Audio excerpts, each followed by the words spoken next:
This is a video on installing the rear view camera and the parking sensors.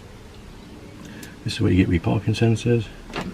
4 parking sensors colour coded to the car. Sticky pads that stick inside the bumper, just need to drill a hole on the outside. So that's those 4. There's your speaker for the audio for the parking sensors. Main video camera, hole saw, power cable, main box, instructions, sticky pads. That's it, nice and simple. Onto the camera. So you've got your video lead through to the front, power lead, and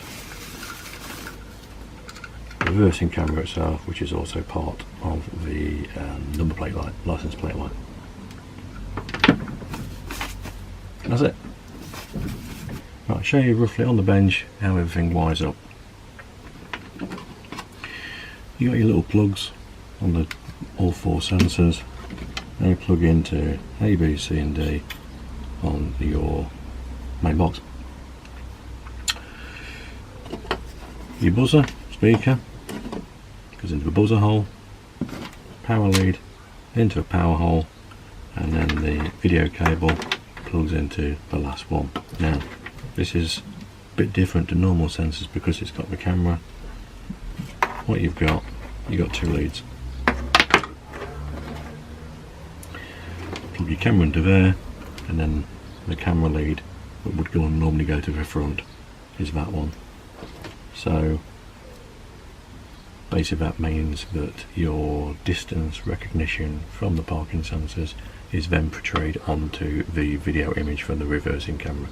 Obviously we'll demonstrate that a bit later on.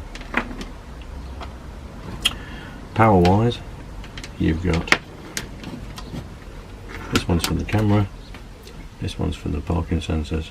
They both need fastening up together. Now negative to negative, positive to positive. Positive feed is from your reversing lights, negative feed is from any earthing point. What we've also got on the video lead is this wire here, both ends.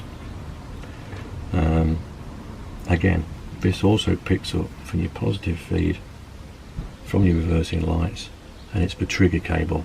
This is what triggers the camera, this is what triggers the head unit to recognise that it needs to switch into reversing mode and then display an image. So that fastens up with these ones in the boot area. That fastens up with the head unit on the dash. Other wires we've got is obviously these 2 here are the original wire. These will replace the original wires for the license plate, number plate light.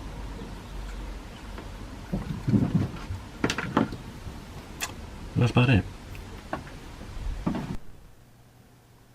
Okay, first of all, start underneath the bumper. You've got 10 of these M8 bolts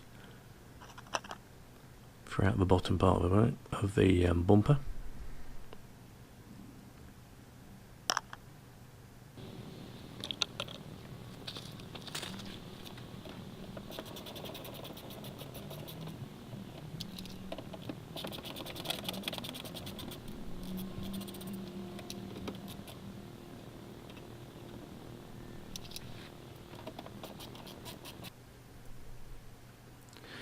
Now behind each wheel well there are 2 other ones as well. This basically protects the wheel arch liner. These need removing as well.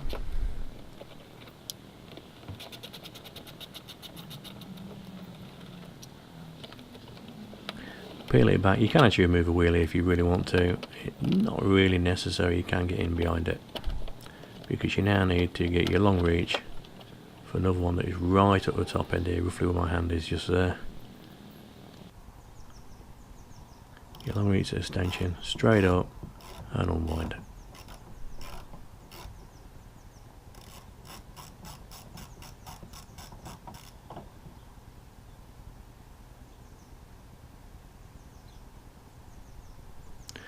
Obviously do that for both sides. Okay, inside removing the trim. use a trim tool. Some of the plastic ones we can bend a little bit when these little studs are very tight. You can try a metal stud remover, but they can't always get in because of the shape. That's what it will look like, two-part thing. It's just slide out and then you can pull them out. Remove as many as you can find. You got this little plastic panel here on the tunnel part. 3 studs on that.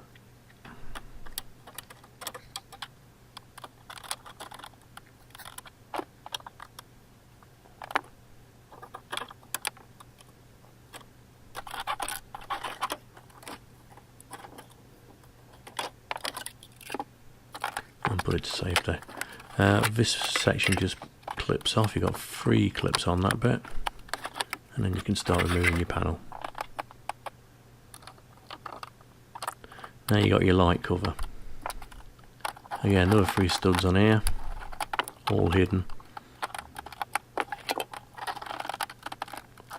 And now you want to be closing your boot and opening the lid up into maintenance mode. Don't need to put the actual roof away, just so that the back part of the boot lid is facing upwards.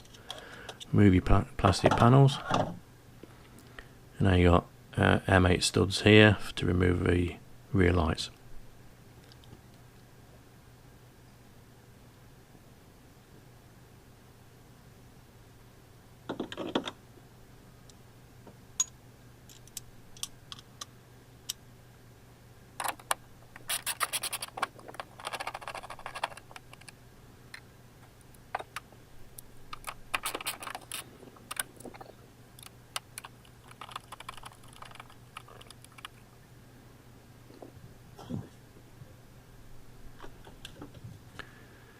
Right, carefully pop through your rubber seal.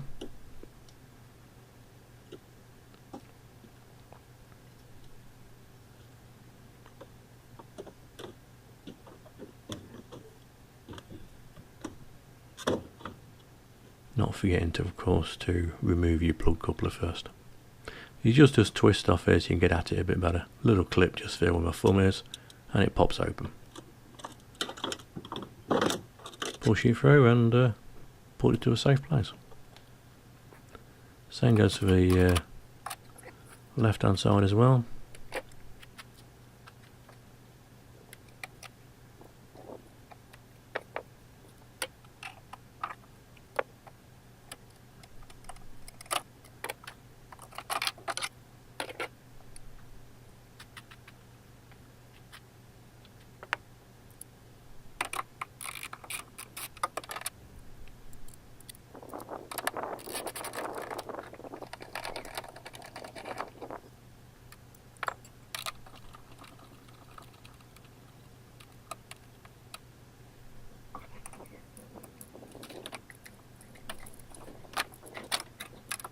And again, put it in a safe place.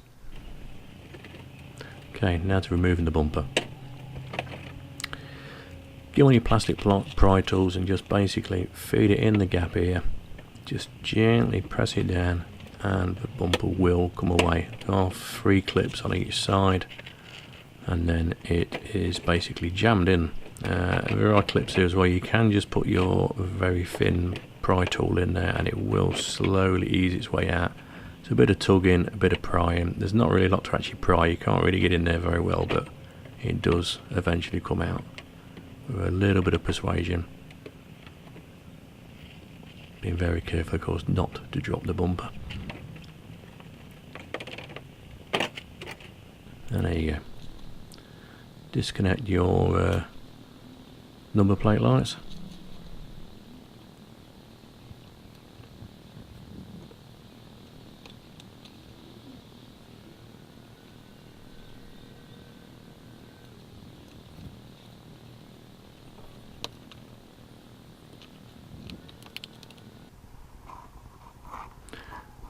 Put it onto a protected surface, whether it's on a stand or, as I've got here, on a rug.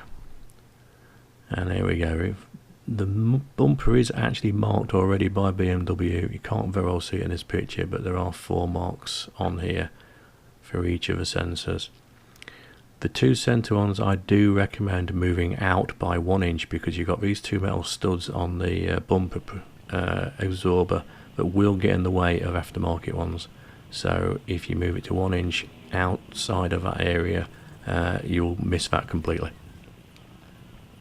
I know this from experience because I didn't, and I had to modify something to get it in there.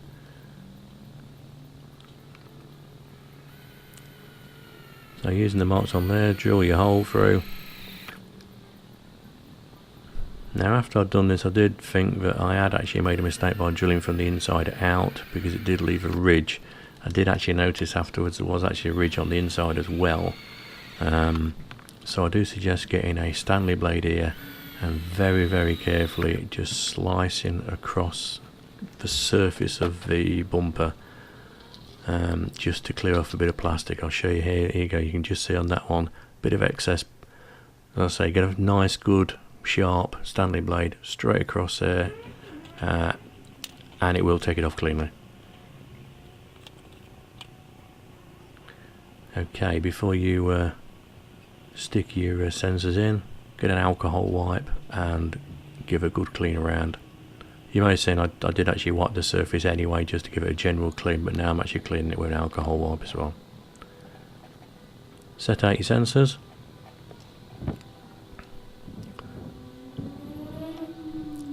Peel the back in and start putting them in.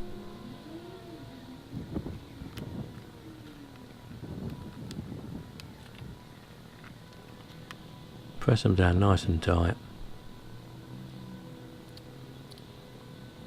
I do suggest leaving the sensor in while you're putting it in to make sure it is centered on the hole correctly.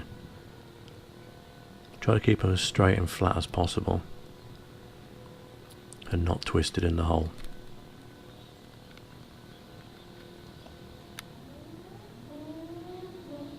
Now unfortunately I did actually break one of my sticky pads. It snapped on the joint, so I used some gaffer tape and just stuck it down as best I could. I have tested it since and it is absolutely fine. It's spot on, it's not a problem.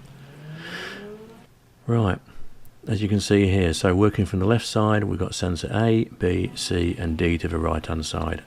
That's important, because you're going to now run your wires out, lengthen your wires out, tape them together, tape them along, so your longest one will be D, your shortest one will be A.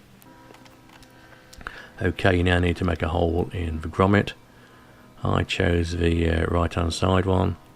Initially putting a hole just in the grommet, but because of the amount of cables it actually worked out better just to slice it from the bottom up, and then slowly feed your spaghetti amount of wire through the hole, making sure that you don't twist any of your cables like I seem to have done it here. So a quick tidy up before you go any further. You don't want any knots in these cables, and then feed them all through.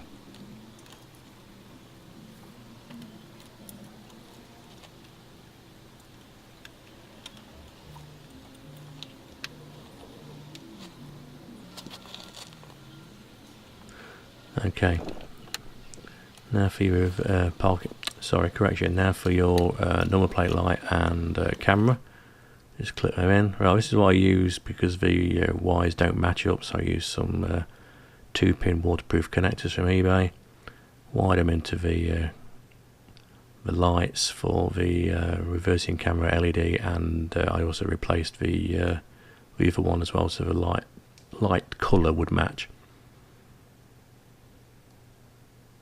You just crimp on, seal up, and away you go.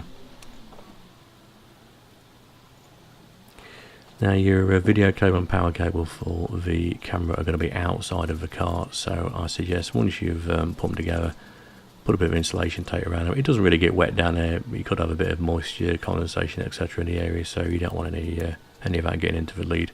So just tape it up and it'll be absolutely fine.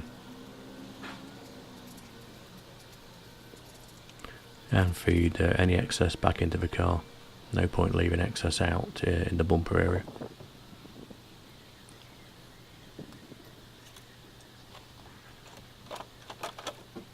And it's time to put your bumper back on. That's it, you're finished outside now. So into the boot for wiring. Again, sort all your wires out so you know where everything is.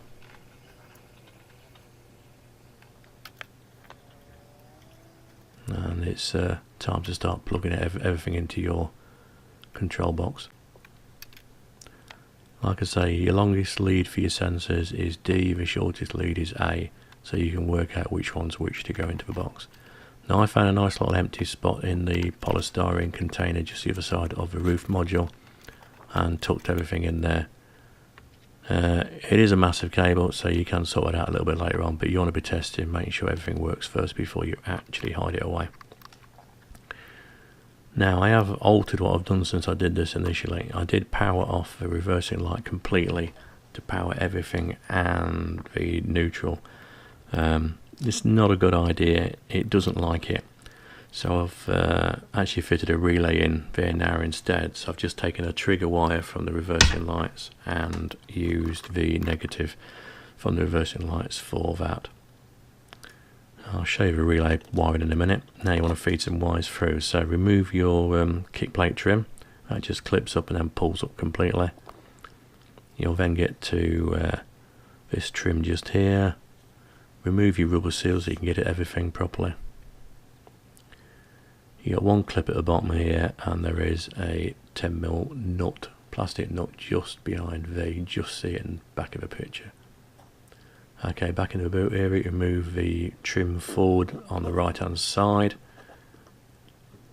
This is actually using one of the metal stud extracting tools. Normally I'm not too bad. This one did go for a flying lesson once it released itself, but they do seem to work, but you do need a bit of room. Some of the plastic trims just don't give you that.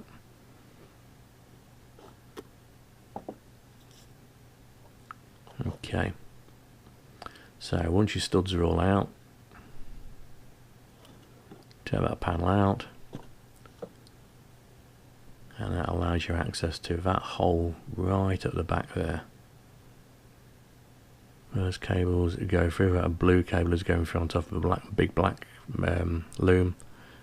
Right, remove your trim inside the car, remove your speaker grill, remove your speaker. And basically your pull wire is going to go down there, go down that hole. You set a red wire just there, and working with your hand in there and working your hand around the back, you can feed a wire through to pull. This is going to be your wire for pulling your video lead, your power lead and your speaker through into the cabin. I just pull straight through there.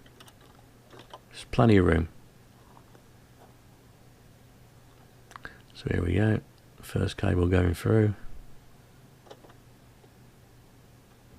Just feed it in nice and gently, make sure it doesn't snag on anything. And it'll pull right through to the other side.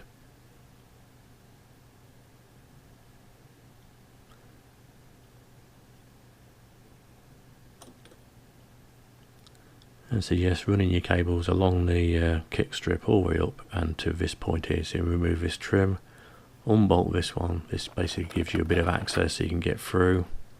And you want to go around to the other side and remove 3 nuts from under the glove box.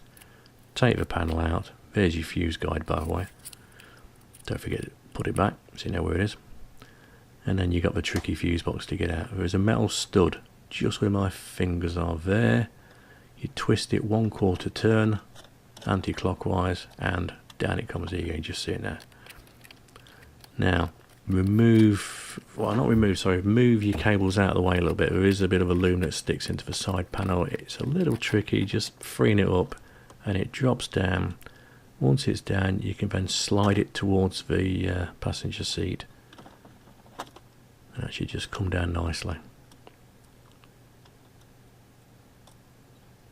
This is so you can get a feed wire back to your relay to power everything up. So you need one of these. It's a piggyback jumper. Most electrical stores and most automotive stores will sell these, along with a relay as well. Relay and 4 crimps. A crimping tool, cheap one will do it. And this is what you want. So here's one I prepared earlier. Got a fuse in there. I'll put a 2 amp fuse in. Seems to be working fine. It's been there a week and it's still working. So a nice length of cable, and feed that all the way back through to the boot area and wire your relay. Okay, so you got your 12 volt in from your reversing lights, your negative from the reversing light as well, 12 volt positive feed from the fuse box one was just done, and 12 volt feed to the camera. Okay, it looks a bit messy now, but once you've tested everything and happy with it, you can then tidy it all away. I'll put the speaker inside just below the rear speaker in the little net area behind the seat. Okay, now to connect up the screen. I'm using the Android touchscreen here. You could use an original with an adapter box, or any other screen that receives a reverse camera. So you've got your video hookup and you've got your trigger hookup as well there. I've just got this temporary now while we do a quick test. In a moment I'll show you the proper one once it's been all fully installed back in.